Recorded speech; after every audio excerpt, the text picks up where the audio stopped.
ये वीडियो केवल शैक्षिक उद्देश्यों के लिए है। नेपाल सरकार, शिक्षा, विज्ञान एवं प्रौद्योगिकी मंत्रालय, पाठ्यक्रम विकास केंद्र, सानोथेमी, भक्तपुर।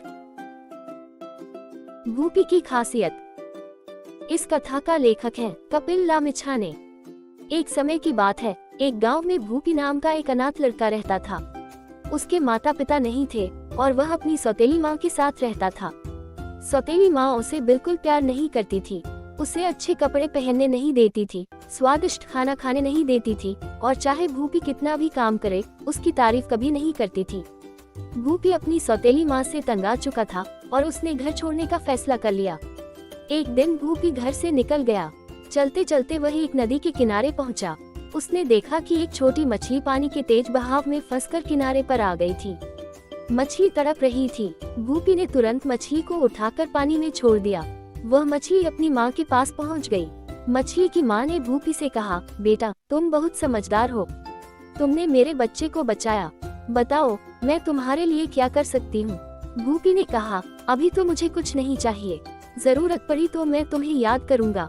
मछली की माँ ने कहा, ठीक है बेटा, जब भी जरूरत हो मुझे याद करना, मैं जरूर मदद करूँगी। भूपी वहाँ से आगे बढ़ा। चलते चलते वह एक जगह पहुँचा जहाँ एक नदी बह रही थी। उसने देखा कि पानी में चींटियों का एक झुंड बह रहा है। उसने झुंड को सावधानी से पानी से बाहर निकालकर किनारे पर रख दिया। चींटियों की रानी ने भूपी से कहा, बेटा तुम बहुत दयालु हो, तुमने हमें बचाया, बताओ मैं तुम्हारे लिए क्या कर सकती हूँ।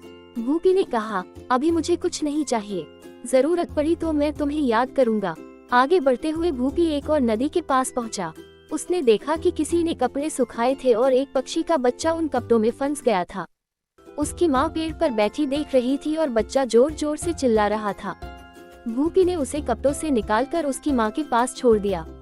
पक्षी की माँ ने कहा, तुम बहुत अच्छे हो, तुमने मेरे बच्चे की जान बचाई, बताओ मैं तुम्हारे लिए क्या कर सकती हूँ। भूपी ने फिर कहा, अभी तो मुझे कुछ नहीं चाहिए, जरूरत पड़ी तो मैं तुम्हें याद करूँगा। चलते चलते भूपी एक बड़े नदी किनारे पहुँचा। उसने देखा कि एक सियार नदी के पास अंडों को चुराने की कोशिश कर रहा है। भूपी ने तुरंत सियार को वहां से भगा दिया। तभी पानी से एक मगरमच्छ निकला और उसने भूपी से कहा, तुमने मेरे अंडों को बचाया, मैं तुम्हारी मदद करना चाहता हूँ, बताओ मैं तुम्हारे लिए क्या कर सकता हूँ। भूपी ने वही उत्तर दिया, अभी तो मुझे कुछ नहीं चाहिए, जरूरत पड़ी तो मैं तुम्हें याद करूँगा। आगे बढ़ते हुए भूपी गलती से राक्षसों के इलाके में पहुँच गया। राक्षसों ने उसे पकड़ लिया और अपने राजा के पास ले गए। राक्षस राजा बेहद डरावना था। उसके सिर पर भैंस जैसे सींग थे, हाथी जैसे लंबे दांत थे और उसके कान बड़े थाल जैसे थे। उसकी आंखें लाल जलती हुई मिर्च की तरह चमक रही थीं। राजा ने हंसते हुए कहा, अरे वाह, आखिरकार मुझे खाने के लिए कुछ स्वादिष्ट मिला, अब मैं तुम्हें खा जाऊंगा। भूपी ने साहस के साथ जवाब दिया, खा लो, मेरा कोई नहीं है, मैं अनाथ हूँ, अगर मुझे खाकर तुम्हारा पेट भर जाए तो खा लो। राक्षस को उम्मीद थी कि भूपी डर जाएगा, लेकिन भूपी निडर था।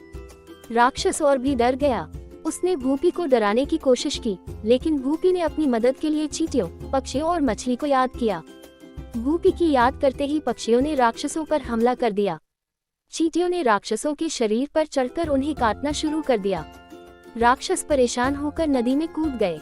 नदी में मगरमच्छ और मछलियाँ पहले से ही तैयार थीं। उन्होंने राक्षसों को पानी में ही मार दिया। राक्षसों के खत्म होने के बाद भूपी अपने घर लौट आया। उसकी सौतेली माँ को जब ये सब पता चला तो उसने भूपी को गले से लगा लिया और उसकी देखभाल करने लगी। अब भूपी खुश था और सभी उसकी बहादुरी की तारीफ करते थे। दूसरों की मदद करने से सच्चे दोस्त बनते हैं और वे संकट के समय आपकी मदद जरूर करते हैं।